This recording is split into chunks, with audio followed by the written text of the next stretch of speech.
And we're live. Hey everyone, and welcome to episode 17 of Beyond Retro. I'm Nathan Kennedy, joined here by the usual suspects. We got Tyler Baker, and we have the king of customization, Joe Amato.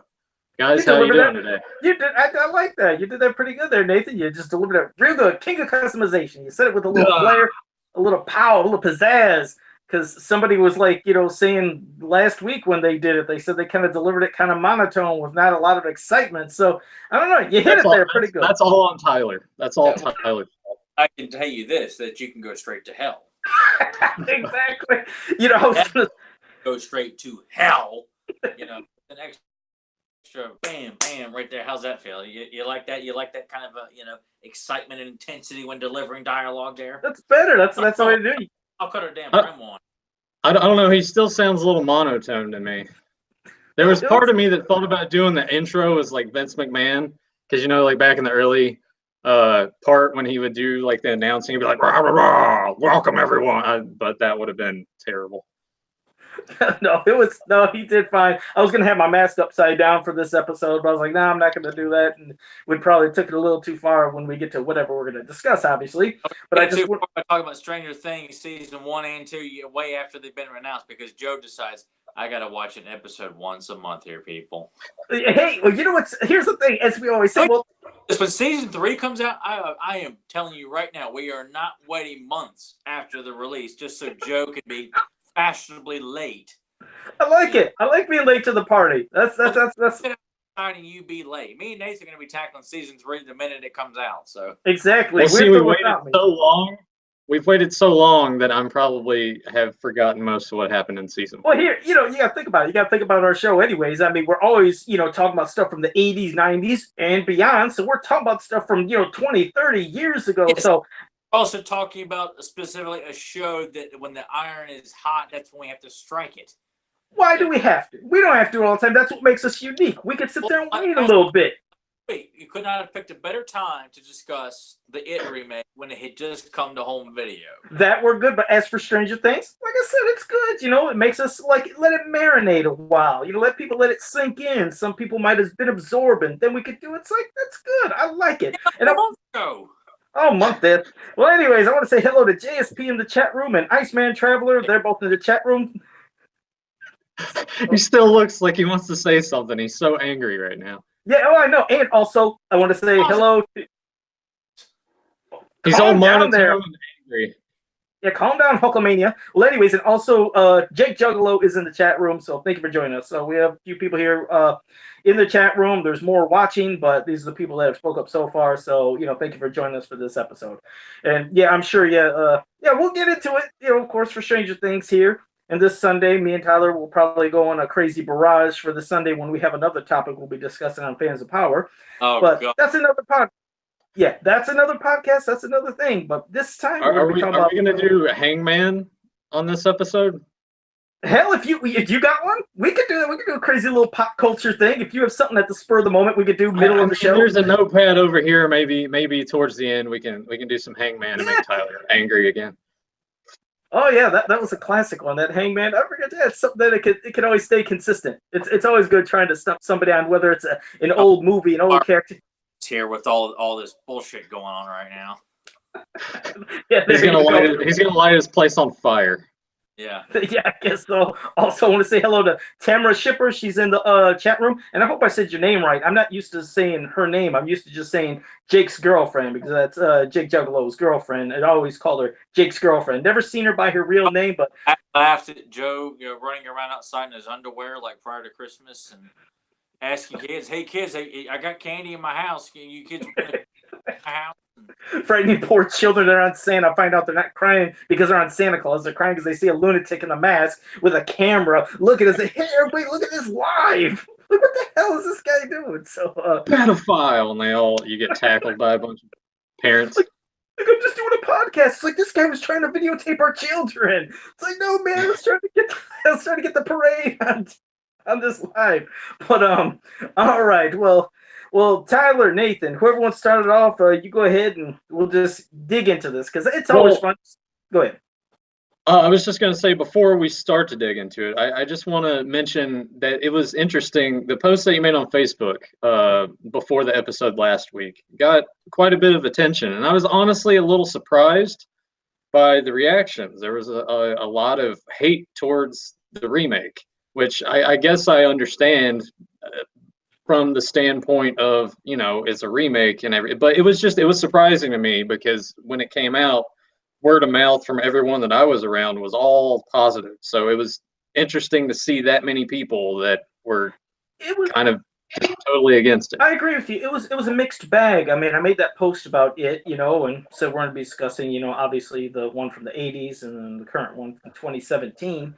And you're right, there was a mix of kind of hate, but then there was love. There were some people that said they didn't think they were going to like it, then they came around to love the new It, and then there was others that said, no, I just still can't stand the new It. And I mean, I don't know, I guess it's everybody's preference. I mean, some people, they're really used to, obviously, Tim Curry, his, interpretation of Pennywise, and they liked that more and thought this one was a little over the top. But I mean, I didn't see an issue. I love them both. It's like we said when we were doing the show. I loved them, but I mean, hell, it did amazing at the box office. I can't believe how great it did. But yeah, like I said, I guess you can't please everybody. There's gonna be some people who just completely hate something, love something. I mean, hell, there was even some people that after seeing the new It said, I don't even want to see the old It. So you got a mixed bag. But you're right. I mean, there was kind of a lot of hate. It was interesting.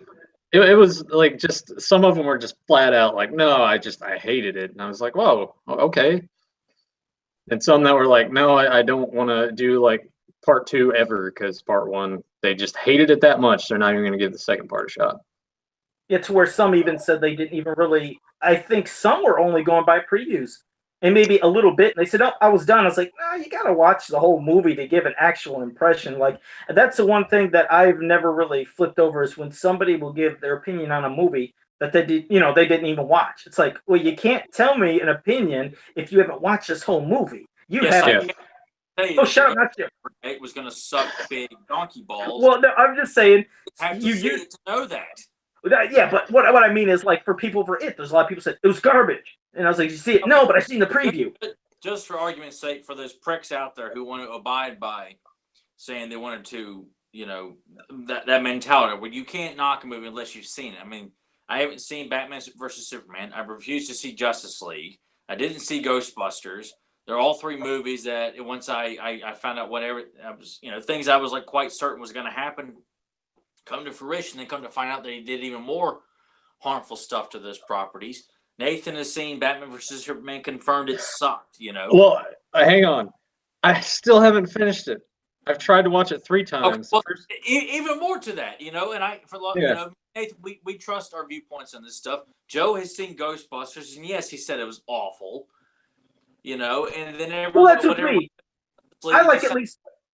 No, it's true. Sometimes you can see a movie and you can pretty much by looking at it see, yes, this might be garbage. But I, at least if I'm ever going to get in a debate with somebody, I want to make sure I've seen it to say why I didn't like it or why I did like it. But I don't like when somebody will go into a big, a big argument. What constitutes as a film that, because, let's say one of us runs into somebody who is a diehard fan of this current DC run of films, or God forbid, someone who loves that new Ghostbusters movie that came out, and their take on is you can't argue with me about it until you've seen it. Well, no, this is what I mean. See, when I go into a debate, if I'm ever going into a debate with somebody, I want to make sure that I at least know what I'm talking about, because they might say, well, did you know this and that, and I've seen this, and they talk about every little viewpoint, and when I'm just going by saying, I've seen the preview, it looks stupid. It's like, I don't want to do that. If I don't like the movie, let's say, or what it looks like, and somebody is praising it, I won't jump in and say, that movie sucked. I'll just leave the argument. I'll leave it alone. It's like, you know what? I'm not going to see this movie, but I'm not going to engage in an argument with somebody when I don't know what the hell the movie was about. So that's why if I've seen the movie, sure, I'll engage. But if I still hate something by looking at a preview, I have every right to say, you know what, that movie looks stupid. I don't want to see it. But I'm not going to jump into a debate with people about the movie when I didn't see it. So that's why when they want to discuss it, I'm just out. I'm like, I'm not going to talk about it because I have nothing to say about it. You know what I mean? No, yeah, no, that makes total sense. I know Tyler's the 180 of that. He's gonna be like, it sucks. I'm gonna tell you why that you shouldn't go see it at all. Well, no, And then I when mean, they do see it, just for stupid. like the Transformer films, I know damn well Nathan has not seen any of them except maybe the first one. I saw the first one, Yes. Okay. and that was enough. Yes, and it was a safe bet that when the sequel came out, that even Michael Bay himself has come out and said, it's almost like somebody had twisted his arm probably to say it, but that was not one of his proudest films either. Hey, Tyler liked the first movie. He bought it on DVD for the special effects. Then I got rid of it. It's been out of my collection for years. Well, here, Tyler. I will say this. I really wanted to believe that first Transformers film was not what it was. So I went and saw it again. And I was like, oh my God, it's nothing but military stuff and pot jokes and a bimbo blonde girl thinking a Transformers a tooth fairy and all this other stupid horse shit. And Michael Bay's erection for the military, instead of making a movie about talking robots and fighting, he just wants to talk about, hey, look, it's the military. It's the military. Oh, look, it's Josh Duhamel. This is wicked. Well, this is what I mean, Tyler. Just think about this for an example. No, listen, real quick. Just think of this for an example. Okay, picture the people that you love the 87 Masters of the Universe movie more than like anybody. You love that movie to death. And yes. You've seen people that will come into chat rooms and say, the 87 movie sucked. And then some people say, did you see it? No, but I know it was on Earth, so it's crap. Wouldn't that piss you off knowing they're immediately judging the 87 movie, not seeing it, but just saying, it's on Earth, it's garbage, and there's no Battle Cat I hear? Wouldn't that piss you off knowing they're trying to debate you when they know nothing about that damn movie? It has. I've seen it before. See? Given the opportunity face to face with any of these people, I will feed upon them. Okay, I'll just put it that way. But would it piss you off? Well, it pisses me off because it's like, well, not in the sense that they're part of the crowd and wants to, like, the cool thing to do is to slam this particular film, like those jerk offs from the toys that made us. But they're picking the same statements. Like if they had something to bring to the table of why they chose not to see it, outside of there's no Bortle Cat, Orko and Battle Cat, and it took place on Earth. If you come to the table with something other than that, or my friend said there was no transformation sequence in it, Well, that's what I mean. Listen to all the things you're saying. That's why some people are hating. And doesn't that annoy the hell out of you that they're judging the damn movie by those viewpoints and not enjoying the movie? Damn it, Joe. Let me talk here. They're judging it based on the cliche statements. They're not giving me their own personal, because that's what that is. That is copying what all these other idiots and morons in various forms of social media have just gotten the lazy idea of, like, oh yeah, I come across this commercial or a scene from the live action movie in '87. It was stupid. Yeah, didn't like it either. But wouldn't you rather they have a good opinion if they actually watched it? Wouldn't you think that would be a better debate if they watched the movie and then they honestly told you, this is why I hated it? Well, I'm open to interpretation. If people are, look, I have said it on Fans of Power Podcast plenty. If you don't like it, okay, that's fine. But come to me with reasons other than what you saw other people put on various forums and Twitter and YouTube and Facebook. And anytime someone posts something about the live action movie and everybody's got to come out and say, oh, the movie was stupid, man. It took place on Earth, man. It's come up with something a little bit more creative, like something that you actually have to say about it, as opposed to trying to have the secret handshake and say that you're part of the cool crowd because you're slamming the movie like all these other uninformed idiots are too. Give me an original reason why you don't like that movie, and I can respect you for that. No, I can't make everybody like that film, but I do not respect those who want to come up with the exact same thing. Go ahead. Anybody listen to this, Nathan, Joe, go on YouTube, go on social media, anywhere, and do a search for the live action movie on YouTube. You'll find an assortment of people who want to sit there and slam it for the same, very small group of reasons, and you feel like, is anybody actually watching it, or does everyone just like to copy each other on this? That's what I said. That's what I said. These people aren't actually watching it, and which can be said. And when I chose not to see the rest of the Transformers films, and I love the original Transformers, and I didn't need to see two, aside from my brother seeing it, and says, God, it was awful. And the things he told me is about that were in it, like, Devastator having balls, and Skid Mark and Mudflap being, just the most ridiculous, Transformers to, speak like they're from the ghetto or something like that. Just something offensive and silly and just makes no damn sense. But aside from that, this is what Michael Bay wants to do with Transformers. He wants to make, a lot of juvenile jokes with the human characters and make them the focal point. And every, 30 minutes or so, we have a Transformer walk by and we have a brief fight and you can't tell what the hell's going on.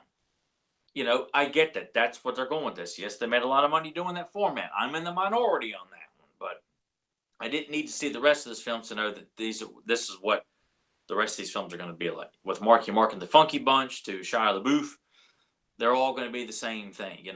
Michael Bay's erection for the military. The Transformers take a back seat to all the human actors so they can tell pot jokes and stupid shit like that. So I'm really getting off on a real tangent here. I'm getting to that point. I don't even know what the hell I'm going with this. What are we talking about, Nathan? I forgot. What's going on? Were we talking about G.I. Joe? Is that the topic for today? I got a little confused. Yeah. Well, today's podcast is about G.I. Joe Rise of Cobra and G.I. Joe Retaliation. There with me with the night we saw that piece of shit. Well, let's not start. We'll go on another tangent. So before we get into another one of those, Nathan, you better get us back on track and you better flow right into the show what we're doing. Walked out of the theater in my life angrier than that day when I actually wanted to fist fight somebody. I swear to God, when we left the theater, like Nathan and Keith are both laughing at me during the film, like quietly, because they see the look on my face of pure disgust as I'm just sitting there. That was part of the fun. That's part of the fun is when you can drag Tyler to a shitty movie and you know it's going to be bad and you just watch him do that. What he's doing right there while he's watching it, he's just playing with his head and he's groaning and he's like, ugh, getting all upset about it. And then when it's over, he just explodes about all of this in the movie, and you can't help but just sit there and laugh. Nathan doesn't even care. Nathan's like, hey, Tyler, you want to go see this movie? And Nathan's only doing it because he knows, oh, man, I get to see Tyler lose his shit after the movie. That's his enjoyment. For the most part, I would go if I knew Nathan could make it fun for me. Like when we went to go see Ghost Rider, because we had this idea we were going to do movie reviews on MySpace back in the day. Ghost Rider was going to be, or no, Smoking Aces. That was the first one we were going to do. But it wasn't on MySpace. There was like some blog that we were going to do. Well, I remember MySpace was popular at the time. I think that's what I was going to do. Anyway, we made an agreement that if we can't sit through this film, one of us can't sit through it, then we have to agree to get up and leave. So I think we got maybe 40 minutes in. I turned and I said, I got to get out of here, man. It's like, no, man. No, wait. Oh, it's great, man. This is great. And I swear it was maybe less than 10 minutes. It's all right, let's get the hell out of here. And he was stone cold serious when he said it too. He's like, even because the minute I threw in the towel, Nathan's like, oh, this is great, man. I can't wait to see how pissed off he gets. And Nathan said, I can't do this shit. Yeah. I mean, at a certain point, you just got to throw in the towel. But yeah. If Nathan was not there for a lot of like Alien versus Predator, when we saw that abomination, I don't think I'd have made it through it. When and all Nathan did was make fart noises when the alien queen is hatching eggs. But it was the only thing that could get me to relax at this film that has done everything it could to destroy, two of my particular most treasured film property. Just by when the alien queen's hatching eggs, Nathan's sitting there going, and I'm like, Well, let's give a shout out to Jackie Miller in the chat room, and also Iceman Traveler. He had a good comment in the chat room, kind of towards Tyler, and referencing last week. He said, "Tyler telling people not to watch bad movies, but that motherfucker likes Prince." This motherfucker does like Prince, and proudly so. I have several Prince songs on my iPod. So Jesus! I'm at this point, but only one Simply Red song on his iPod. No, I don't have that. I haven't had that in a long time. But man, let me tell you this: I was holy shit, we're gonna be all day. And I used to ask Nathan to download because I didn't know anything about computers. He still doesn't. Nathan's become a fan of the old school '80s music as well. It's like back in the day, he was giving me shit over like, oh great, now I can listen to 3 minutes and 17 seconds of this shit while he's sitting there eating cereal, downloading music for me. Leeching off of me to get music because his sorry ass doesn't know how to do it. I didn't know how to do it, so I had to bum CDs off of Nathan, to get my fix of 80s music and Oh yeah, the T mixes, as he wanted them to be called. Mixes, yeah. Oh, God. Anyway, we have been rambling 20 minutes about other shit. We haven't even started the show. So hey, you tried to get me to bring it back, and then Tyler had to interrupt us with all of his grumpiness about like, I hate everything. All these topics of like people didn't like the hit remake, man. It's kind of surprising. No, hey, because it was relevant to what we talked about last week. I saw the comments, and then it snowballed from there. Where you're like, I don't like anything anymore. Seeing the film, but we're not gonna. I'm like, okay, what constitutes as a film that you can understand? Why someone can sit there and say it looks awful, but I'm not gonna go see it. What kind of film can get away with that kind of excuse? I had none. Really, because I mean, people are people. They're going to judge things based off of whatever. Anyway, parts unknown and just break you in half over my knee here. Anyway, like Joe wanted me to do 17 minutes ago. 20. We're talking about Stranger Things, and Stranger Things is a show that is it takes a lot of elements of things that I like. It's like part Goonies, you know, just the 80s vibe altogether, because that's when it takes place. The music is fantastic, the licensed stuff and the score. And it's kind of a show that sort of, when it came out, had hype behind it to begin with, and now is sort of like grown into a phenomenon, I would say. Joe, when the first season came out, because I started either the first or second episode, like that week that it came out. And then I'm like, yeah, I'm going to watch more of this because I was into it. And then like 6 months went by and I had to start it over. But when I did that, I just went ahead and binge watched it. So going off of what you said when season 2 came out, were you kind of the same way when season 1 came out? Did you just watch an episode a week, or did you kind of take it all in at once? Oh, when season 1 came out, well, first of all, just to let you know, I was real late to the party because my buddy Chris Facone, he let me know about. He's like, Joe, you have to see this show called Stranger Things. He was like, man, if you love the '80s and that kind of pop culture, he says it feels like it is the '80s because it's supposed to be set in the '80s. You'll love the intro. It feels like an old '80s style intro TV show. The music, the way the kids act. I mean, he got me so giddy about it. I was like, man, I said, I'm sorry. I said, but I don't even have Netflix. I said, I have no way I can watch this show. And it might have been 5-6 months later that my one buddy, you know, told me, he was like, well, Joe, I have Netflix and you can like use my account. Like, I didn't understand what he was talking about. He was like, yeah, you can have up to 3 people use your account or something. And I was like, well, I don't know what that means. And then he told me how to do it. And right when I got on, I was like, let me go to this Stranger Things. And I watched that first episode and yeah, I was hooked. But being new to Netflix, I didn't know about binging, even though, like I told you, I don't do that anyways. But I was like, man, they're listing them all. You know, I mean, they're all there. Of course, this is months later. Yeah. And I was thinking, well, they're all just set there. But I didn't know that from the get-go, they were going to give it to you, like, even if you watched on the first day it premiered.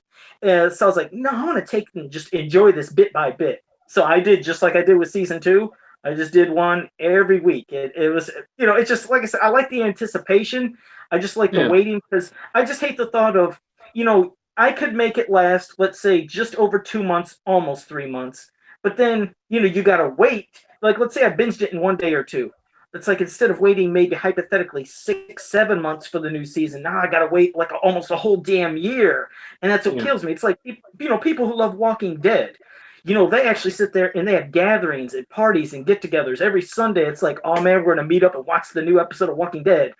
Now, you wonder if they were presented the ability to binge watch them all right when a season came, I bet you they would. But it's like, man, you guys are missing out on this fun anticipation of build-up. You know, it just, like I said, I'm not knocking anybody that binges, go right ahead, but I just hate the extra long wait. I guess that's why I don't binge, because I feel like I'm waiting real long for the next season, you know. But no, I mean, I was hooked right when I seen the first episode. And I mean, when 11 popped up, I thought it was a boy. You know, I didn't even know that was a girl. When I first seen 11, you know, when she popped up at that restaurant, I don't know about you. I don't know if I'm the only person, but I thought 11 was just a boy. And I was confused when they, you know, referred to her as a girl. But Now I'll stop about how I first started and we passed it to Tyler, but then we just talk about the show in general. But this is just, man, if you're just a person that grew up in the '80s or loved the '80s, this is the show to watch, though, no doubt. I was aware of the show before I think it was released. I remember seeing a lot of like press for it on like JoeBlow.com and stuff like that, where people were saying, "Hey, check it," like seeing the artwork and praising it and things like that. And I think my brother was the first one that had told me that he had watched it and said that, dude, is like he said like that's some of the best child acting I've ever seen in a film. It's like, as much as you love Goonies, like you need to see this series. And I wasn't opposed to it. I was just lazy about it. That's all it was. I was kind of intrigued, but didn't know anything about it. And then when the It trailer came out, and Joe was telling me around the same time, have you seen Stranger Things? Like, no, I'm just lazy about sitting down to watch it. So as the story goes, I told him if you watch the trailer, I would watch Stranger Things. So I binge watched it that weekend. That Saturday, I think I watched pretty much the maybe 80% Saturday, and then finished it up on Sunday. And I was like, God, man, that was a fantastic show, man. It was just, and I just was looking up stuff about the show, and I figured Joe wouldn't be hammering it so hard if there wasn't something He-Man related in there, and there was. When Eleven's flipping through the channels, I think it's in episode 3. She's flipping through the channels at Mike's home, and then He-Man's Eye of the Power comes on, which was like, oh man. Yes. And of course, so my mom saw that because I talked to her, my stepdad, into watching it. They fell in love with it. My dad fell in love with it. So it definitely it really good. It really, in a nutshell, the kids were such a blast to watch. Like I always, like with it, you have almost even more fun watching the kids do kids stuff, interact and bust each other's balls and talk about class or a girl they like and stuff like that. I have so much fun watching Lucas and Dustin and Will and Mike, Dustin, Lucas, Will, and Mike. Excuse me. Yeah, you said that. Yeah. Of course, Will's absent most of the season anyway, but they were just so much fun to watch, and I really got into that. And Winona Ryder did such a great job of playing such a neurotic mother. Yeah. Good. But by God, man, she just nails the chain smoking worried mother to death, man. That woman should have been given like a Golden Globe or an Emmy nominee or something like that for her portrayal. And Hopper was that was what was so interesting is like these characters, you're not quite sure where they're going. Like Hopper comes off as kind of this schlubby small town sheriff, and he becomes like this badass sheriff. He just comes off as a guy who just likes donuts. He's lazy, popping pills, smoking cigarettes, drinking beer. Everything's going to go on right under his nose. But about this is that all these characters have got so much more depth to them. Steve, who's like the big douchebag of the series, like, are they making this character likable towards the end of this series here? Yeah, and the whole time you're wanting Nancy and Jonathan to get together. But then you kind of feel bad because Steven's actually coming around and being a good guy towards the end of the season. Yeah, that was the part I found kind of thing. They can make the worst guys the coolest guys. Yeah, I found the same thing interesting. I mean, like I said, first all the kids, it's like they're relatable. You felt like you would have been hanging out with these kids growing up. That's how it was. It was just that connection. It just felt so familiar. And like you said, there's like it feels like it was kind of a Goonies movie, Stand By Me. Stand By Me. There were so many like familiar elements of other '80s movies too, as well. But the characters, like to take somebody like you said, like Steve, because I was going to bring that up, but since you already did, I mean, I was going to say it too. They made him like a real prick, and he's mean, he had sex with Nancy. You figure, okay, and then he's just a douchebag, and then he's busting Jonathan's camera and just being so obnoxious. You're like, man, I hate this guy. And then, like you said, they turn around and try to make him likable at the end. I was like, wow, that's kind of strange. Usually they can never redeem the prick of a boyfriend that's the mean guy or the bully. They usually don't do that, but then they did. I was like, oh man, I wanted Nancy and Jonathan to kind of be together, but then they made Steve out to be a cool guy, which then when here comes season 2, he's a good guy now. And then here comes another dipshit, with Mad Max and her brother. But man, Billy and his mullet.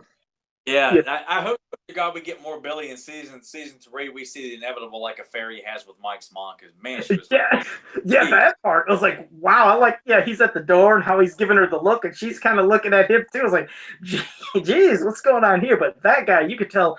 I don't think when season 3 comes, I don't think they're going to probably make him any redeemable character. If they did, it's like, okay, you already did it with Steve. Don't do it with Billy. I don't picture them doing that with him. But I guess you never know if they would try to make him a redeemable character. I think he's Oh. gonna go the opposite direction. I think Billy's gonna like and become like just this main. I feel like he may be a main part of some bigger aspect of the story in regards to like the friendships there. He's gonna do something so terrible that way for me. And I guess we should say too, like if you're listening to this or watching it on YouTube at some point, obviously we're going to be spoiler heavy. So go ahead and like pause this and come back to it and go watch it if you haven't already. Yeah, but no, as for Billy, you wonder like maybe he'll become some kind of puppet for the Demogorgon or something from the Upside Down. Like maybe, yeah, he'll somehow, not work with them, but maybe be like, a pawn for them. Maybe they'll sense the evil with him of how awful this person is. Maybe they'll like corrupt him and use him symbiotically or something, almost how like with Will had the connection with the Upside Down, in season 2, which that was a crazy element about like, when they burn, he burns, and they had to try to figure a way to get that out of him. So it's just, no, the whole thing, it's weird when you talk about Winona Ryder, with obviously playing Joyce, the mother, and how neurotic she is, and just knowing her son is not dead. Eventually you see in season 1 that the dead body that they had the funeral for, and that they found was, when Hopper finds the body and splits it open, it's stuffed. You find out that obviously that's not Will. So only confirmed that she knew he's alive, but her never-ending quest to find her son. And then when she's starting to see these lights and she's going on that crazy Christmas light, shopping spree, and, just looking insane, getting the lights and getting her cigarettes or whatever else, but just putting them up so she could then see the letters that pop up that's letting her know that, that her son is there and communicating with her. And I remember, just kept waiting. Is she ever going to see him? When's it going to happen? And when she's seen him in the wall, remember, on the other side, I thought it was just so cool because to me, she felt so neurotic. You felt so bad for her. You wanted her to finally know that she wasn't nuts, as everybody else thought she was. So it was good for her mental stability to see there is my son. She knew something was up. And I think that's when didn't the Demogorgon come out of the wall almost in that same scene? Yeah. Yeah. So but it was just, like I said, the Demogorgon, beyond in season 1 where it was, just that was the main thing to be destroyed. Like when season 2 comes, they have lots of them. Then it's like they're almost like disposable. That's the one thing about when you can hype up one thing so badass, and then when it comes another season, it's like secondary to this giant threat that is going to be shown her eventually. It's like oh man, what? Aliens is a prime example, and that's what I felt season 2 was almost like a nod to Aliens because of how the Demogorgons work. There's obviously a queen or a head Demogorgon, so to speak, that runs the whole show. Yeah, and then it makes them feel less than. It's like they don't seem as imposing because they're, taking out so many of them like nothing. Where in season 1, here's this main one, and it is one hell of a threat. And now, hey, it's like, we're just... But too, because you don't know what the hell it is, and you don't know what can kill it. But once they realize that bullets and actual blunt force can kill it, then it's...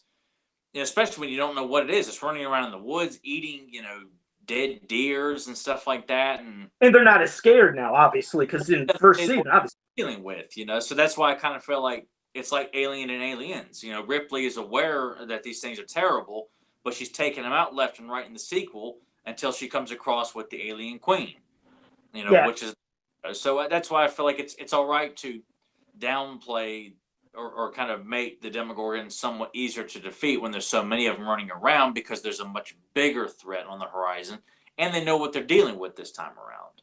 So and it kind of worked the same way in pacing too.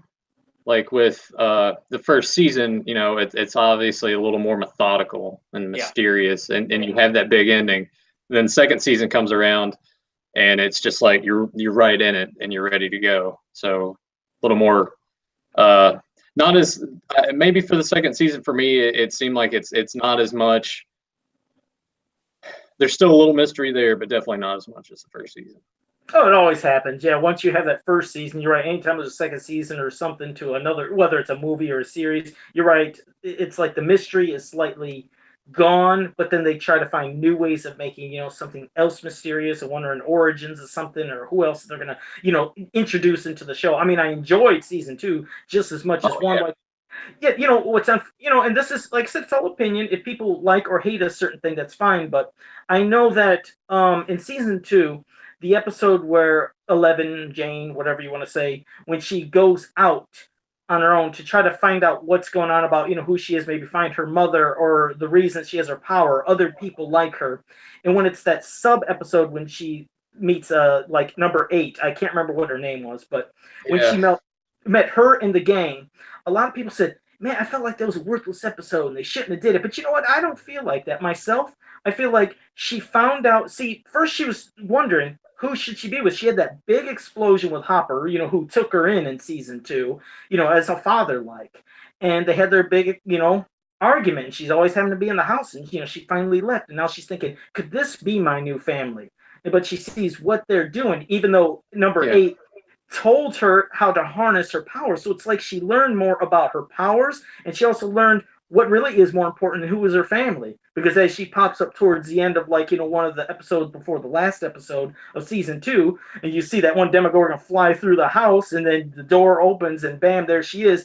She's home. She knows who her family is and where she's at. So I thought it was important as the character build up for her. Yeah, I mean, it made for a cool moment and everything, but I would agree that with everyone else that does stand out, and to me in a slightly negative way. Now, obviously, they're going to follow through with that when season 3 comes around. We're probably going to see that character show up at some point, so it's going to be fine. But I guess in the context of how season 2 played out, it just sort of sticks out like a sore thumb a little bit to me.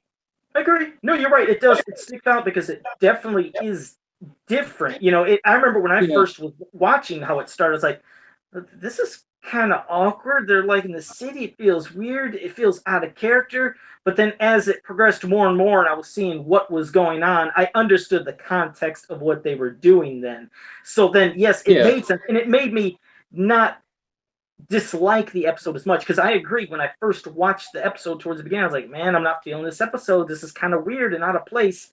And then I've grown to appreciate the episode, because I went back and then watched it again. I was like, you know what, it wasn't as bad as it seemed the first time on that specific episode.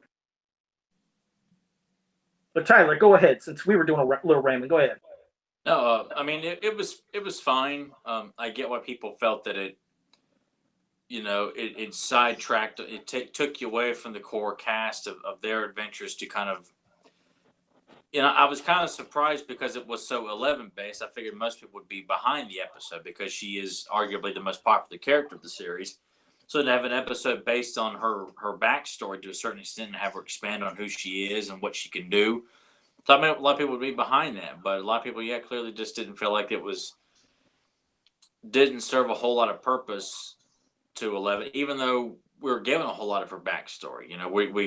We learn who her mother is. We're learning about that whole scenario about Hawkins' lab abducting her and things like that. So it's not like we were completely out of the loop on what this character's been through and where she comes from and how all this stuff has kind of come to fruition with her. But it certainly doesn't have like the excitement of like a rewatch factor. It's not an episode I don't feel like people couldn't say, hey, let's sit down and watch that episode of season 2. It's just one of those that expands on 11. It's almost like a spinoff episode, or spinoff series within the season, because it is completely so far removed from Hawkins. And but it allows for a good build up for 11 to make her triumph and come back to Hawkins to save them at Joyce's house, which was a really cool scene. It was. It was awesome. Yeah, that was like probably one of the best parts, one of the best scenes of season 2. Even though that it's coming, because I'm just like, all right, it's still the way they shot it, the way Mike looked at her and that can because Yeah. it's the first time he's seen her since that happened at the end of season 1. You know, it was just a really good moment. Yeah, because as you've seen, I mean, he's been wondering, he had the feeling that she's probably still alive, and then she's, been somewhat looking and watching over him, trying to communicate with him without knowing. And then when you've seen in that one episode in season 2 where she's at the school and you're like, oh my God, she's finally going to find Mike. But they're always going to do some shit that's going to throw a curveball that's going to piss you off. And she walks in and she sees Mike with Max. And immediately 11's thinking they're together, and that just it just throws her world, out of whack. But at the end, when you said, when she made her triumphant return, and he sees her, and they finally get to the hug, and it's because you know how it is. Anytime you see a movie when there's the guy and the girl, they're liking each other, you want that moment where they hug, kiss, show that they finally love each other, because they had their kiss at the dance, which was really cool. But it was a good build up. But Max was, I think she was thrown in there, obviously let's have a new character, since obviously 11 is going to be doing her other things. Let's throw another female, and plus it added that element of, and plus the divide in a way of between Lucas and Dustin, because they both have a thing for Max. It's just like me. It's like, you go in the arcade. Here we go. It's time for the Nathan and Joe show. You go in an arcade, you see somebody beating your high score. You're like, well, what the hell's going on? Who's this? Who's Mad Max? You find out it's a girl.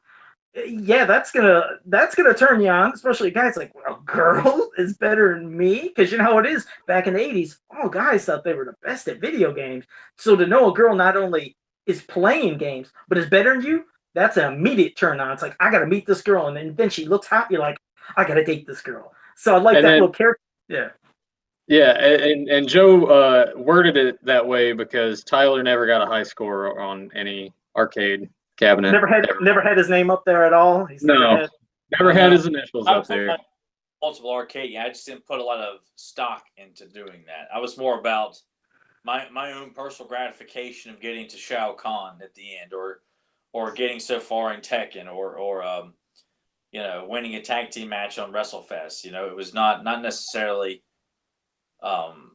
I didn't hold it. Whereas Joe and Nathan are talking and stuff like they're both a couple of Lucas Bartons, walking around with trench coats, heading to Jolly Time Arcade over here at New River Valley Mall back in the day. No. They it's bullshit. Everything was bullshit. Thank you. There you go. And then, Nathan, what'd you think? Obviously, then we got to see, at the end of season 1, we've seen where Will, when he comes back, everything seems like it's good. He's at the dinner table. He goes into the bathroom to excuse himself, and then he coughs up, this slug, which obviously that slug then is exactly. It's this little baby Demogorgon, obviously. It's going to grow and grow, which finds its way into the garbage can at Dustin's house. And Dustin finds this thing, and he thinks it's a cute little thing, and he's feeding it Three Musketeers, and he calls him D'Artagnan, but then for short calls him Dart, and he has his little pet. So, that was what was unique too, is eventually he sees what this son of a gun does, eating the family cat. And I hated seeing that. At least that's on me. I felt bad for Dustin's mom. Like, there's no closure. No, there wasn't. I'm hoping maybe for like how everyone was up in arms about how Barbara was so disregarded. I'm hoping everyone's gonna be up in arms about Dustin's mom's cat. Well, I thought that at the end there was another cat, another pet. Cat, but she, we're under the impression that is she told that her original cat was killed? Is she dead? Probably think they just ran away. Yeah, just ran away. Had to get in.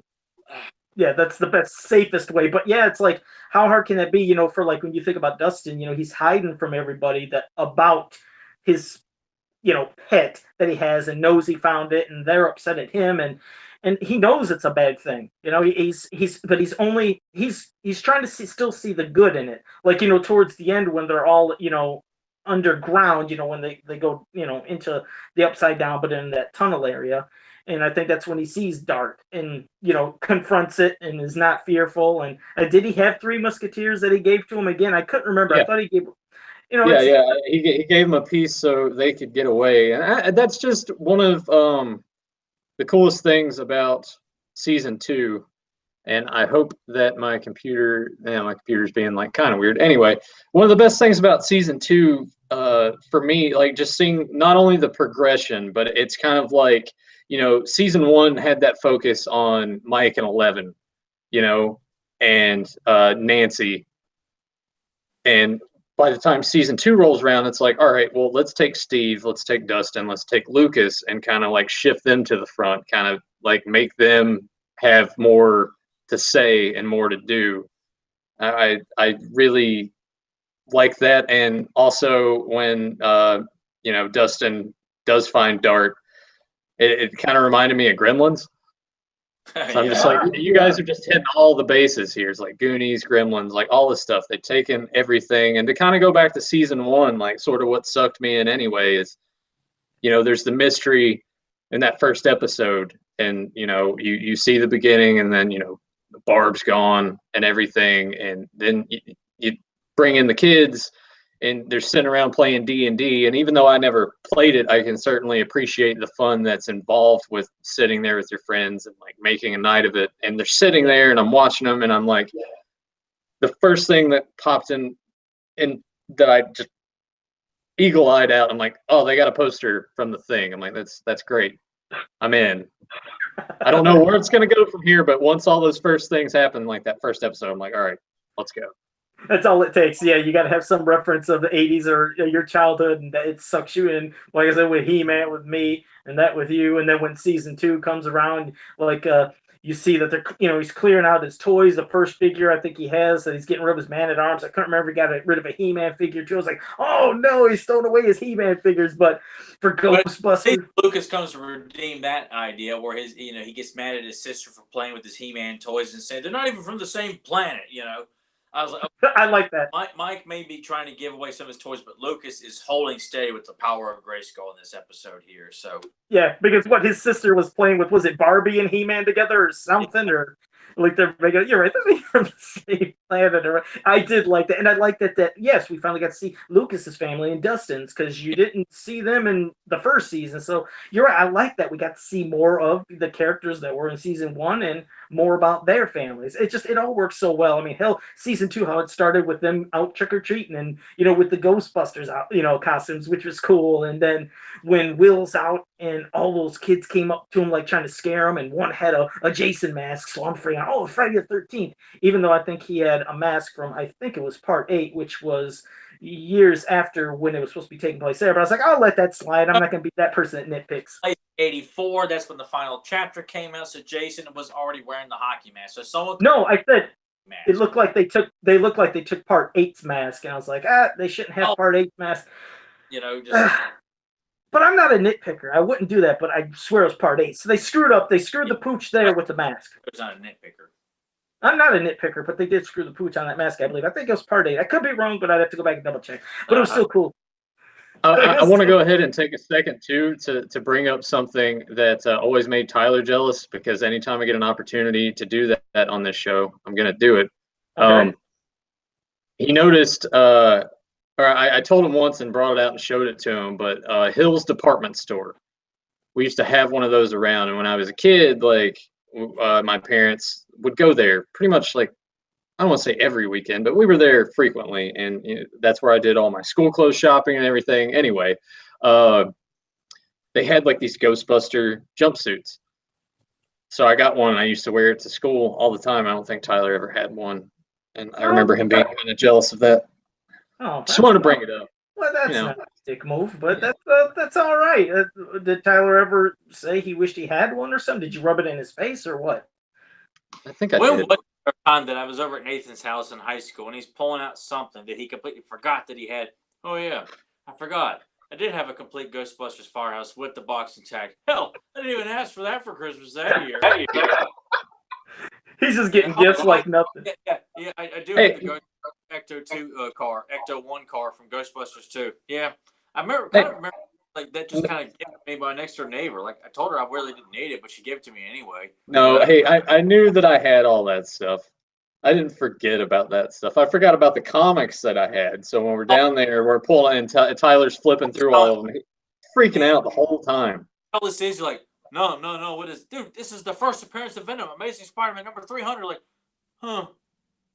That's It's like it's nothing for Nathan. Nathan's got all the money in the world. He's got all these gifts and all these great toys and stuff. He's like, I did not even ask for that, but they gave it to me. Oh, that was quite nice of all of them to do. Oh, we're begging and hoping and praying we get something good for Christmas. We're scraping up and pants boy, saving money. you got to earn a playset too. Both you guys are sitting there clamoring like, well, speaking of which, there was that one Christmas that I got the Holy Grail He-Man. Well, like I said, as for that attorney, that was a whole tons of. I got the Batcave. I got the Batmobile, and I still have the box. It was a lot of money saving, like I said, by my parents to get attorney. No, it was. That was a lot of money saving, and I remember my mom felt so bad because on Christmas, here came Christmas, and I always tell that story. Going in, and we got to hear the whole same damn story here. We're not only did Joe, but he also. You're gonna shut up. So, anyways, one gift.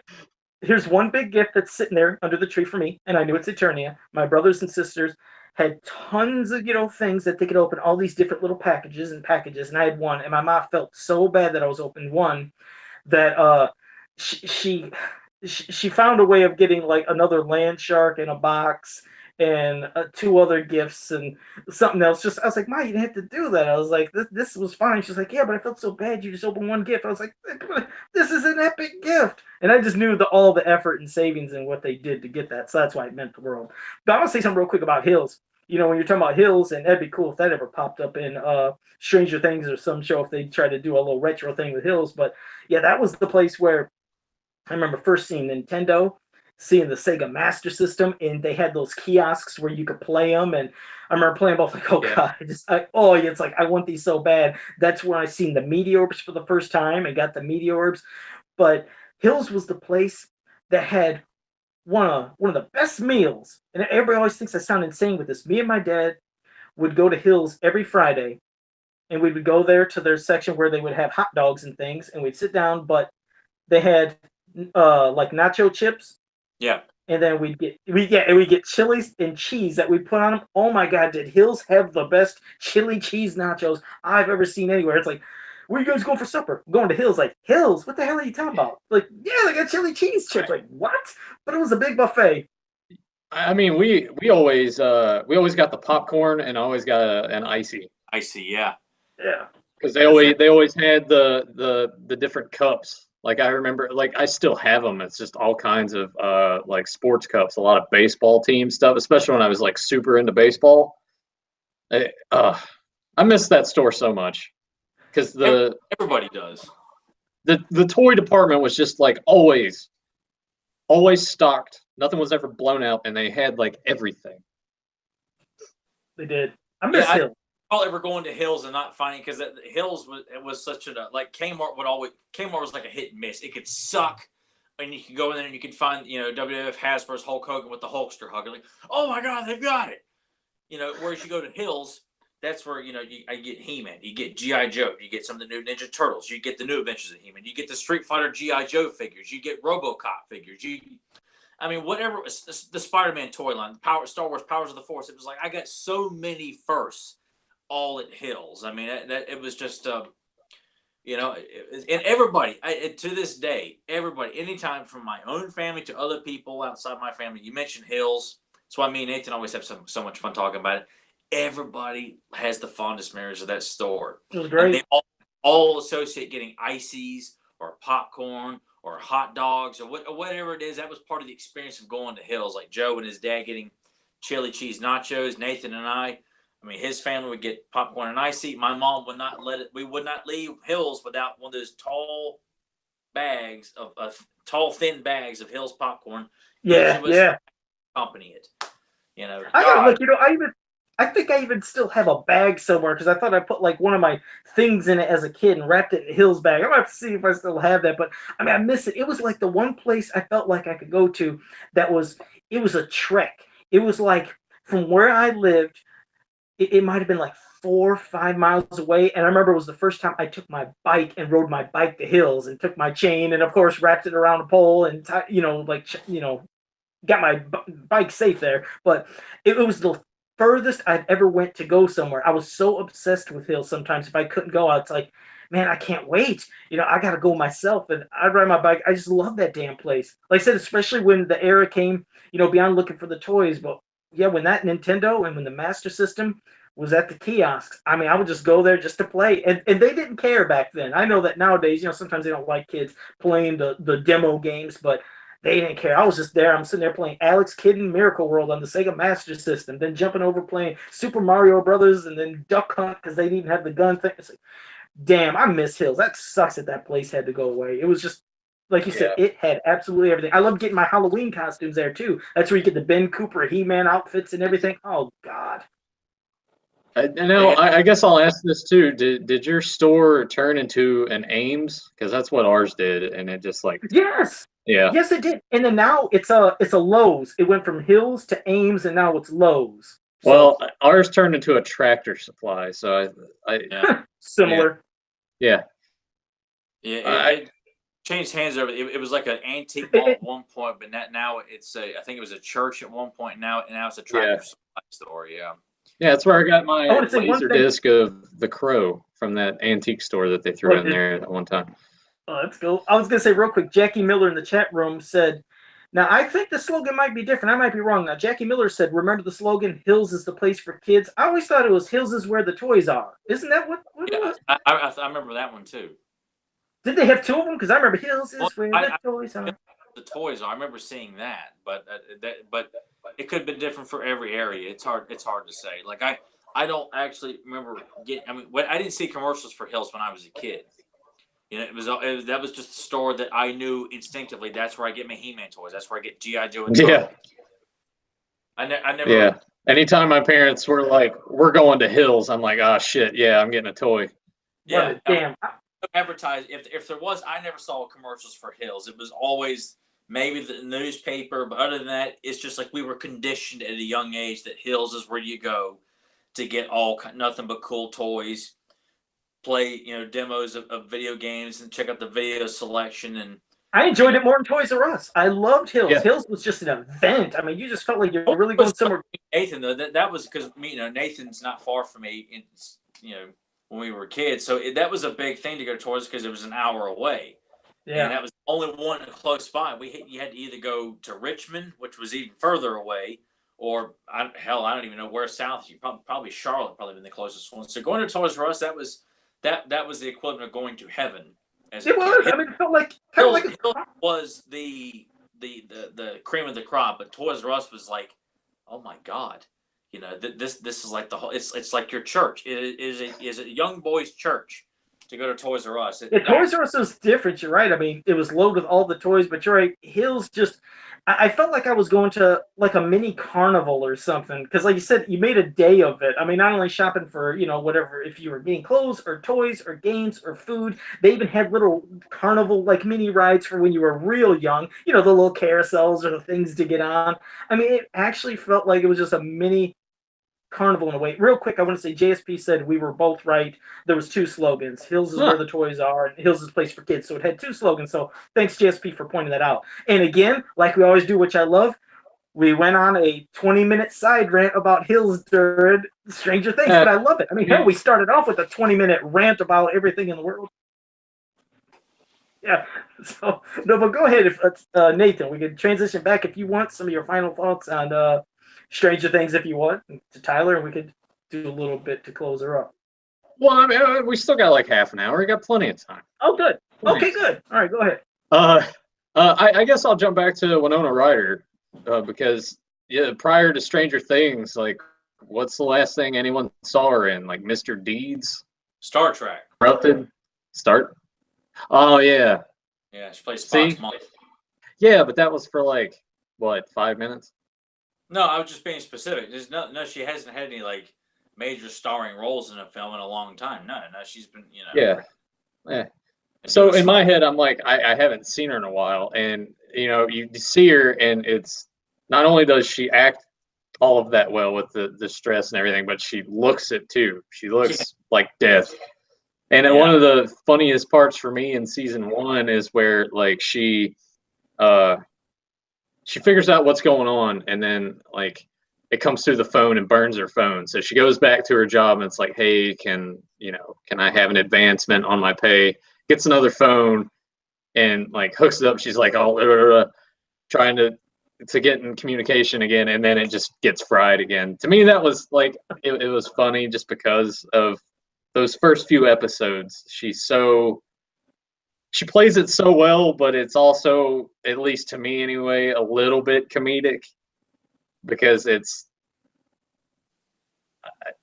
I don't even know how to word it, like why it was so funny for me. It just No, I know what you mean. It kind of, because everything was so serious tone, and a neurotic mother, freaking out, her kid's gone. You can only imagine what that poor woman's going through. Yeah. So you're right, just to have a little part where you can slightly feel like, you're at ease. She's freaked out. She went back to her job. She wants another phone. I think she wants cigarettes. I thought she got cigarettes too. I couldn't remember. I could just looking at their home. I can just have a great idea of what their house smells like just nothing but cigarettes and vintage furniture and stuff like that. Just with the wood paneling, you just have a great idea of what Joyce, Will's, and Jonathan's house must smell like. Just constant cigarette smell. Just 24/7. No, yeah, it would seem like it. And then, speaking of like, let's talk about Jonathan for a second now. He's kind of like, the outsider, the kind of loner, the one that feels like he doesn't fit in. He has his camera, he's taking stalky pictures, of Nancy and Steve, and gets Barb, before she disappears. And you wonder, like, well, obviously their father, remember, is not there, and he lives somewhere else and was with a girlfriend, and you wonder if that's what happened with like his kind of personality after he got a divorce. Kind of, he felt like now he's kind of like on his own. Like, I felt bad for that kid because he just wants to, you could tell, fit in, but doesn't really know how to. So he stays to himself and does his own things. Just personal. He's just and not an introvert. I don't know if he is an introvert, but he's basically by himself. I always felt bad for him, so that's why when there was kind of a connection with Nancy, and especially leading to season 2, I felt good. Like, okay, maybe this kid can have a girlfriend now, and kind of like try to move on and be more with people, and talk and not be as on the outside and the oust, because you see how he got picked on, and especially when Steve grabbed the camera, thought knew what he was doing, smashes his camera. I felt so bad for Jonathan, because you just wonder his whole personality, if that's all from the divorce or what. And they do a good job in season 2 as well, like with everyone else, just his character arc, seeing him go through those changes from being an introvert to, well, he's with Nancy now, and trying to like figure all of that stuff out. Because I feel like most guys that are introverts, and I don't want to say weird, but they have their little quirks. When they finally do get the opportunity to date someone, it's especially awkward for them because they don't have that confidence. And you can still see that in season 2. He's still not confident. He's still, but he, I guess, man, just words escape me again. He's not confident so much, but he's more aware of himself, if that makes any sense. It does. Like he knows more who he is. He's not confident about it, but he kind of knows now who he is and who he's supposed to be. Oh, I can agree with that. See, I don't even feel confident in even saying that. I'm like, did that sound stupid?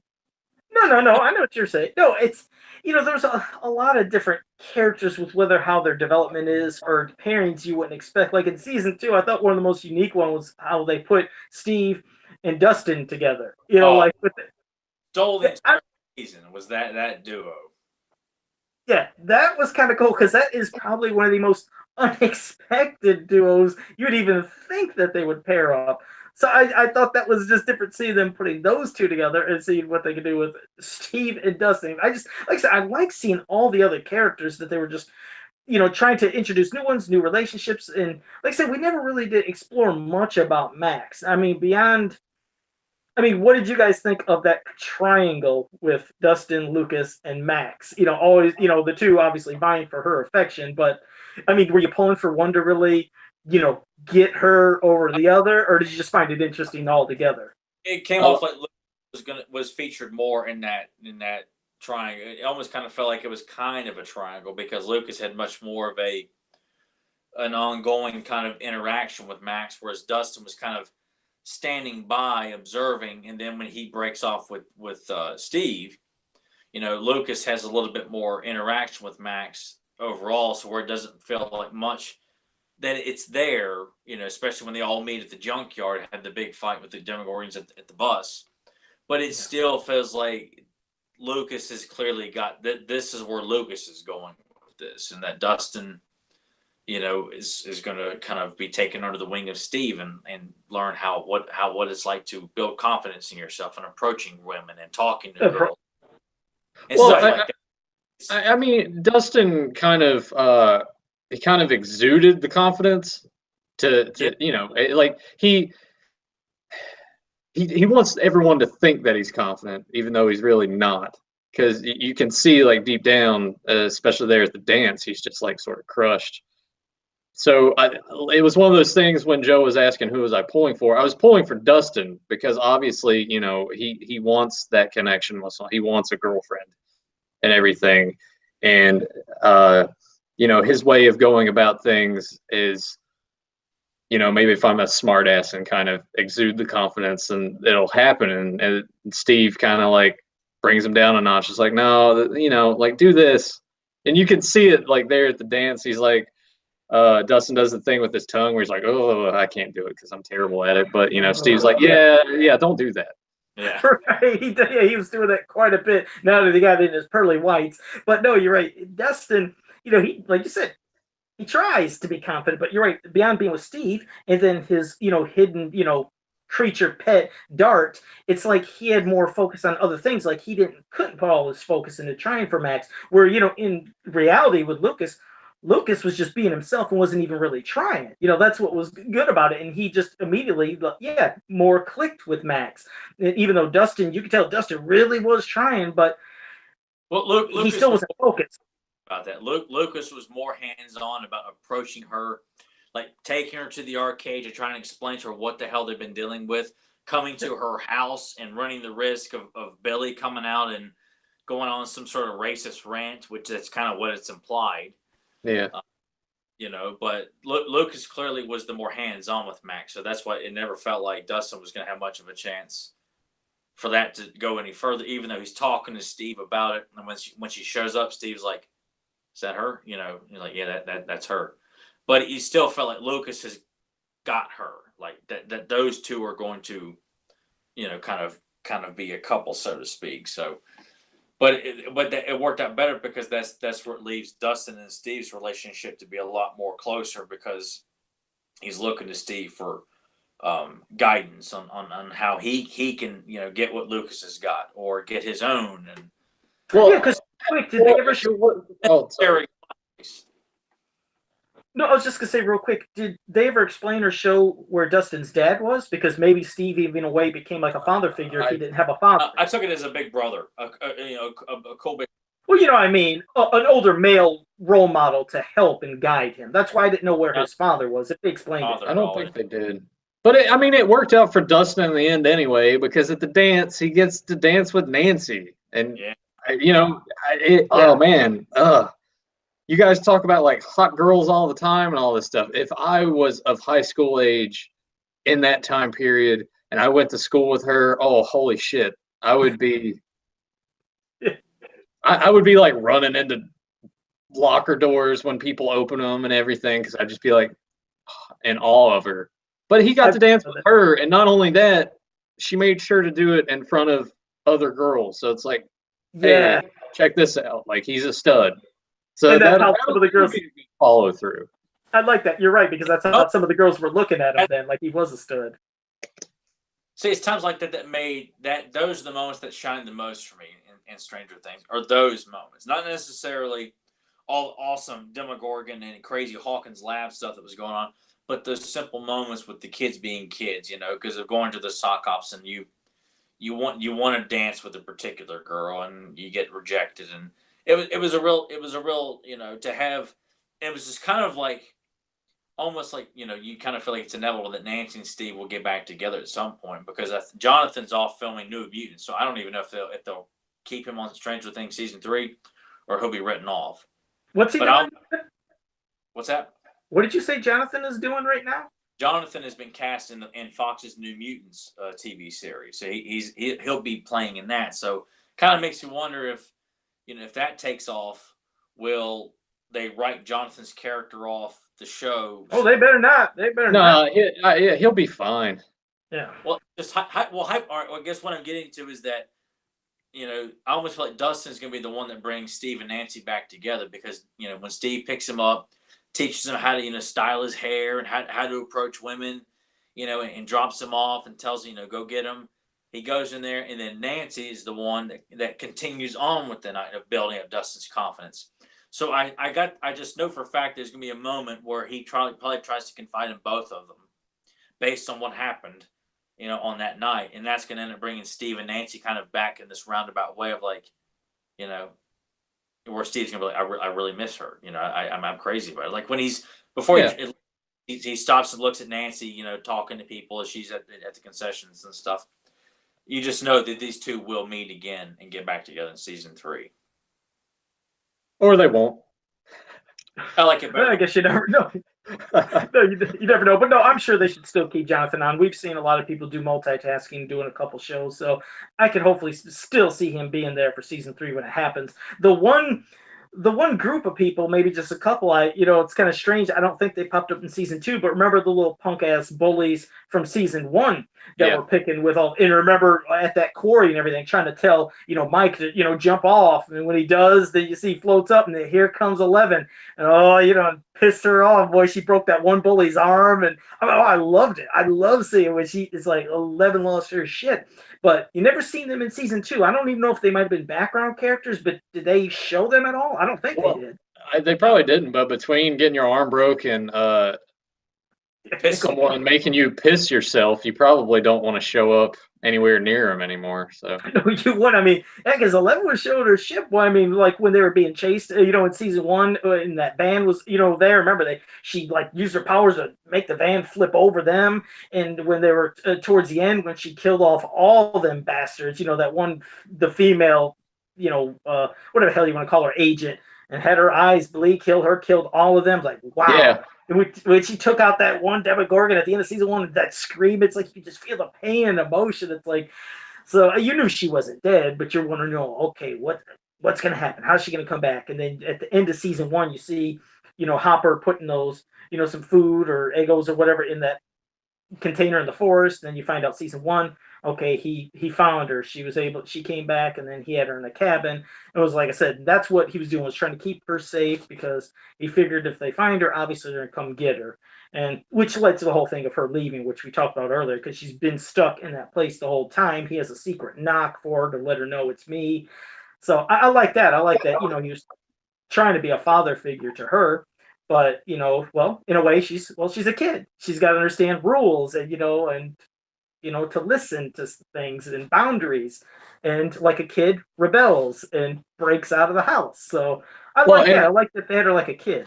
Yeah, and that had to be hard for him anyway, because like he had a daughter beforehand that they flashed back to and probably mentioned in passing in season 2. Like you feel the pain for him, but he also is more than willing to take her in, and for him to like to want to teach her all these things, and she just that had to have been pretty tough for him anyway. And you see that in season 2. I don't even really know where I was going with that. No, and also seeing what they did to 11's poor mother. She finally gets to see her, but then she gets to get into her head and seeing what her mother is seeing all the time. Mother's repeating these numbers and other things over and over, which helps her understand and learn what she has to do. But her poor mother, look at the state that she got put in and what they did to her. So, there was a lot you did see in season 2 that they, finally explained so many things, which makes you think, okay, what is season 3 going to be about now that you've seen the mind flare or whatever they called it, that thing that, Will was always drawing, and you see that thing is still there. So, that's why there's going to be a season 3. I just don't know when they're going to do it. If it would be at the end of this year, beginning of next year. Me, of course, I would hope it would be, hey, give it to us this Halloween again, in 2018. But I don't know if they're gonna. Don't shake your head. See, that's what I mean. It pisses me off. We gotta wait so long. Yeah, I would expect Halloween 2019. Don't do that. Yeah. We can't wait no 2 damn years. I don't want to wait 2 years. Yep, Is it's gonna. Is it definite? I haven't read anything, but I imagine that it'd probably one of those things that'll start in production late this year and then it'll come out sometime next year. They probably haven't even written everything for season. Well, yeah, they had ideas for a third season, but they wanted to kind of wrap up the whole Demogorgon storyline for these 2 seasons and try and do something else. You know, they obviously throw in that kind of tease at the very end because they may decide to go back to the well and bring that back again. But the Duffer Brothers said they wanted to kind of do something different in season 3. So they have ideas, but as of right now, I'm sure that they're fleshing it out, writing scripts, coming up with ideas for episodes and stuff like that. But you know, there hasn't been any official news released just yet.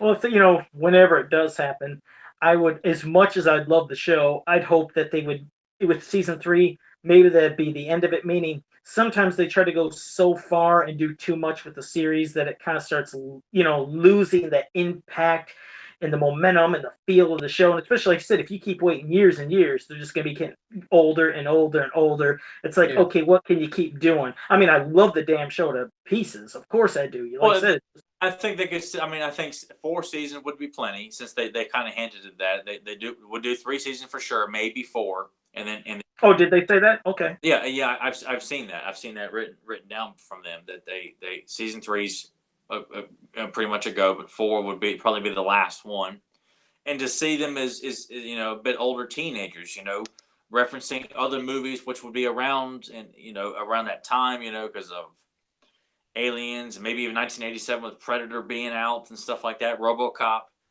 You know, it leaves a lot of cool stuff for them to do with them as they're getting older, still in high school, and I still feel like, you know, there's a lot of good stuff. But I think 4 seasons would be good. You know, I don't expect it to go on like Game of Thrones or something like that, where it goes on for, you know, 9 seasons. But yeah, I think 4 would be plenty. You know, you always want to leave the audience wanting more, no matter how bad they want it. You know, go out on a high note. I think 4 seasons would be plenty.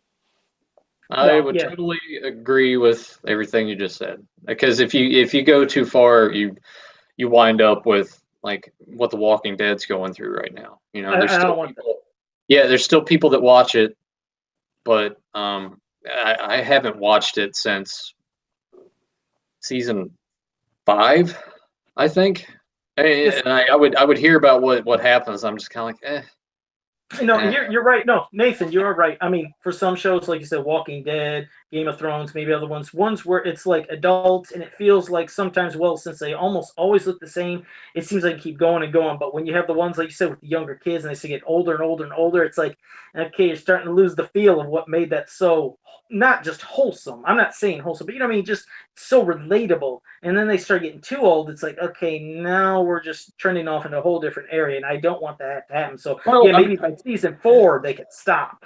Well, I mean, they could do a thing too, where if they waited, like it could be a thing. First episode, it's like recaps everything that happened in season 2, and then or the end of season 2, and then you get that graphic 4 years later.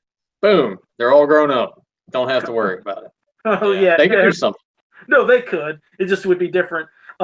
Jake in the chat room is just real quick was just trying to infuriate me. And Jake, I usually don't rant on a horrible rant, but that will be Sunday. It's gonna be the one time. Tyler does rants too. I mean, and some say Tyler might rant more, but on Sunday, Curiosity. What's that? Have people said that? Yes.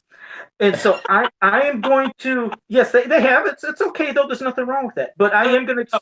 I was curious if they were saying, like, man, I'm sick and tired of his bitching all the time. But No. It's good. It's good. Like I said, I rant too, but Jake just, he's poking me because he said, well, how about that upcoming Masters of the Universe movie?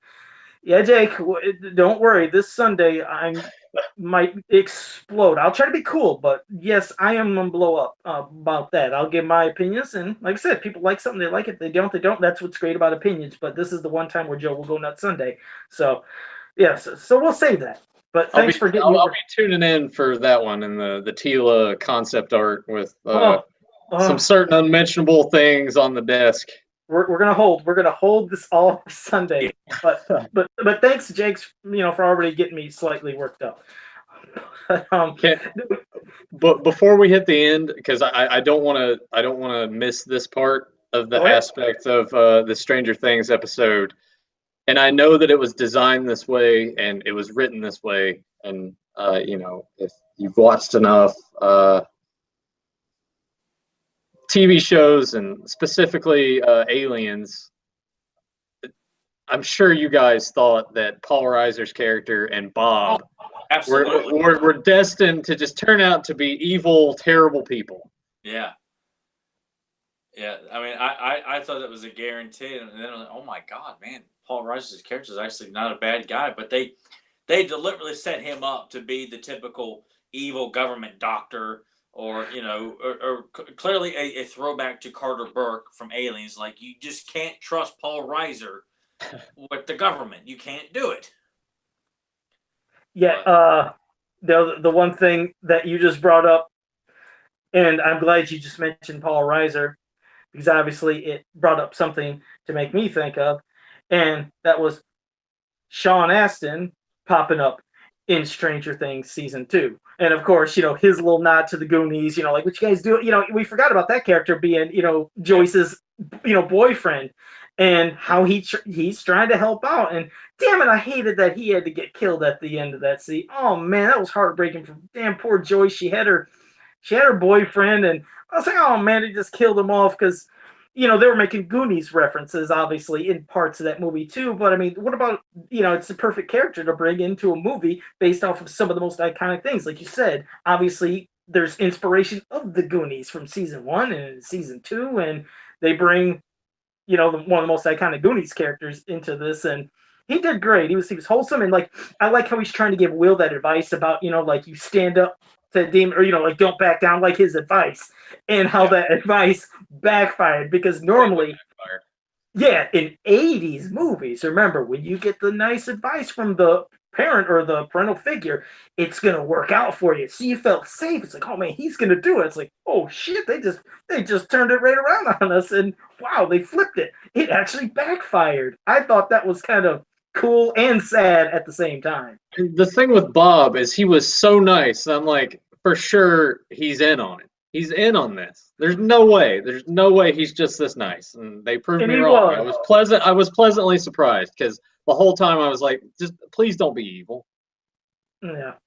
I'm glad that they didn't go with that obvious twist of making him so nice that you think that, well, here comes the twist. It never happened. I was really happy that they decided to go that way. But that damn twist to kill him, oh man, that was just a kick in the nuts. Like, oh man, damn it, he helped out and was saving the day, and damn it, they had to kill off Bob.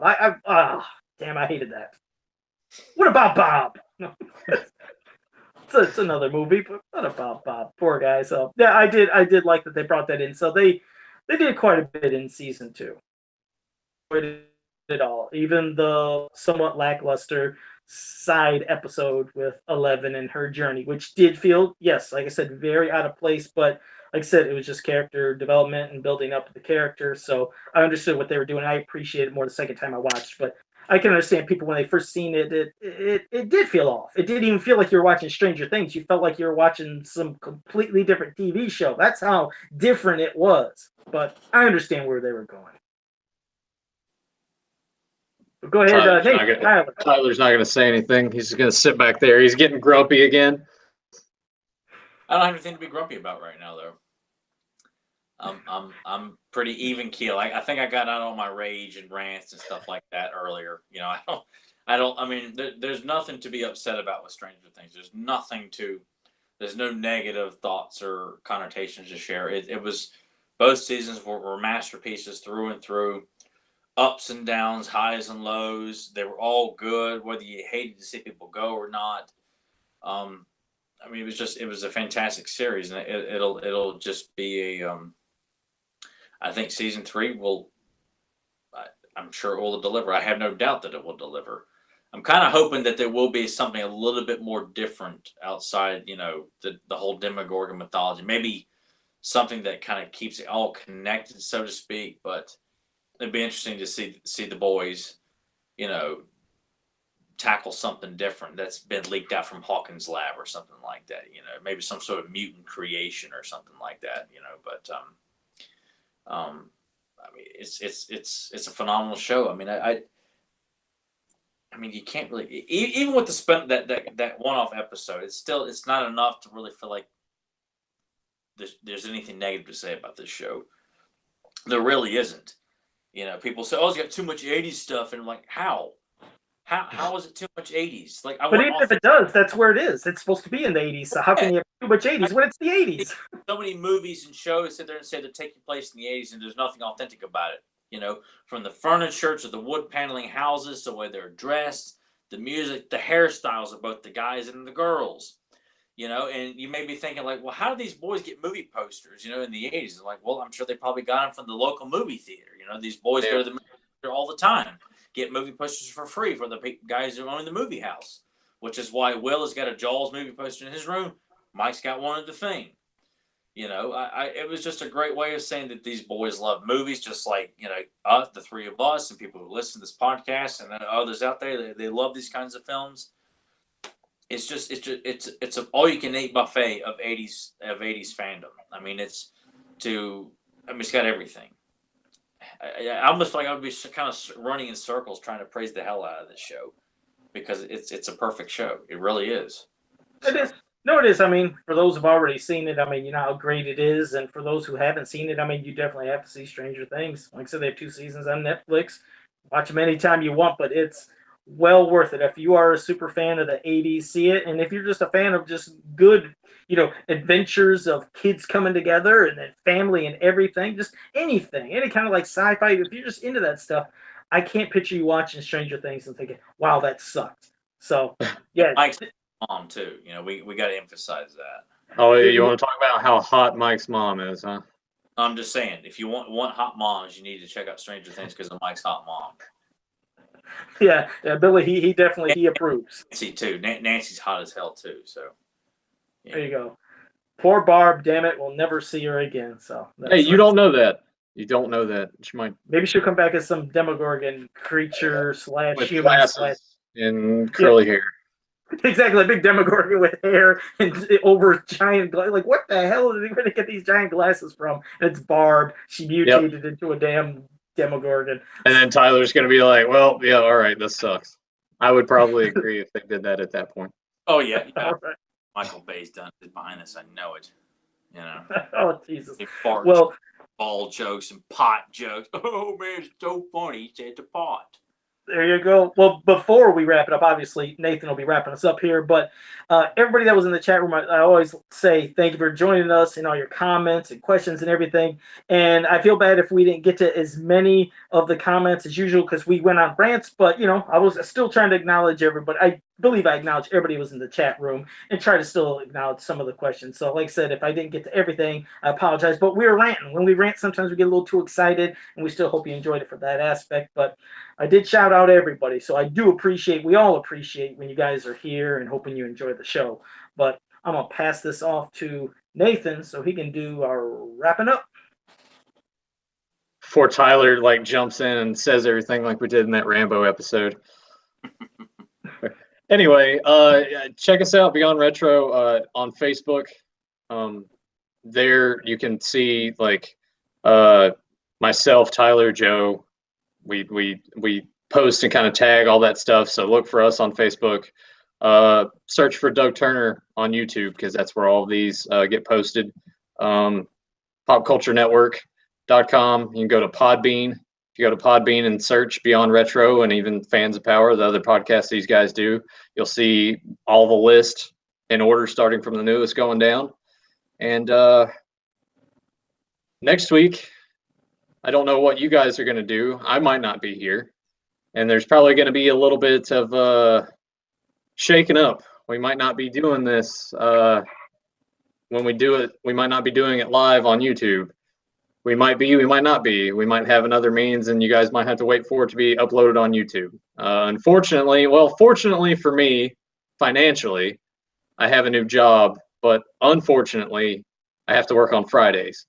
So we'll work out the kinks amongst ourselves to get that figured out to see what we're going to do. But I might not be here next week when you guys do it. I don't know if you have a topic that you're already kind of working through your mind. We haven't gone past this because that's been like the big thing of like how we're going to make this work. We may try to work on like getting Facebook Live, on like a Saturday morning, like a Saturday like at noon or something like that. I don't know. We're tinkering around some ideas that all three of us can make it, but we don't know if we can use 3 people on Facebook Live. So we're still trying to work and figure out how we're going to make this change happen, so that way the trifecta is not broken. Right. That is what we're trying to figure out, is a different way. I mean, we're not going to be able to do it on YouTube Live like this, but if we can do it on Facebook Live, I mean, everybody here in the chat room, hopefully, I'm sure all of us on Facebook. So we'll definitely keep you posted on Facebook then if we're able to do that live on Facebook. And yeah, JSP, new time slot, and we're not trying to pull an MYP thing like with the Masters of the Universe cartoon where we're here, we're there, you forget about us, when the hell are we at? We're going to try to figure out a new time, a new way to format it. But either way, you can still be able to interact with us. So if we are able to get this going on Facebook Live, you'll still be able to interact just like you do here on YouTube. So we'll keep you posted. We'll see what we're gonna do, but I'm sure it should work out pretty well. Yeah. So even if that doesn't work with Facebook Live for whatever reason, you guys that are always with us in the chat, please feel free on those episodes on the either in the comments when we post them or on the comments on the actual like YouTube link itself. Feel free to like make the comments, ask questions, suggest things, say stuff, and we can come around to it on the next episode and kind of answer everything, or kind of respond to what you had to say. Yeah, so we'll figure it out. But and Nathan, did you tell them about Beyond Retro Facebook page? I think you might have. I didn't know if my mind went. I started with that one, but I kind of feel like most of these guys see us post about it most of the time through. I don't know. Like I feel like most of them come through you, Joe. Most of the ones that are your friends have kind of like on Facebook have sort of intertwined into it. Okay. Well, yeah, we'll see. So like I said, it should work out. We're gonna keep it going, but yeah, we just don't have a topic yet because we got to figure out. But we should be all set by next week. We'll definitely keep you guys posted. Yeah. So all right. Well, Nathan said his closing things. I didn't know if you had anything to say, Tyler, before we wrap it up, and then we'll just wrap this up, and yeah, that will be it. Tyler's going to go see Jumanji this weekend. He's going to go see it. I am 110% certain. I can't wait to hear this review. Well, we'll see what happens. Whatever film is seen, but if it is Jumanji, I'll let Nathan know. Okay. All right, guys. Well, again, thank you for joining us in the chat room, and hope you enjoyed the episode. And we will see you next week at some different time. Later. See you guys.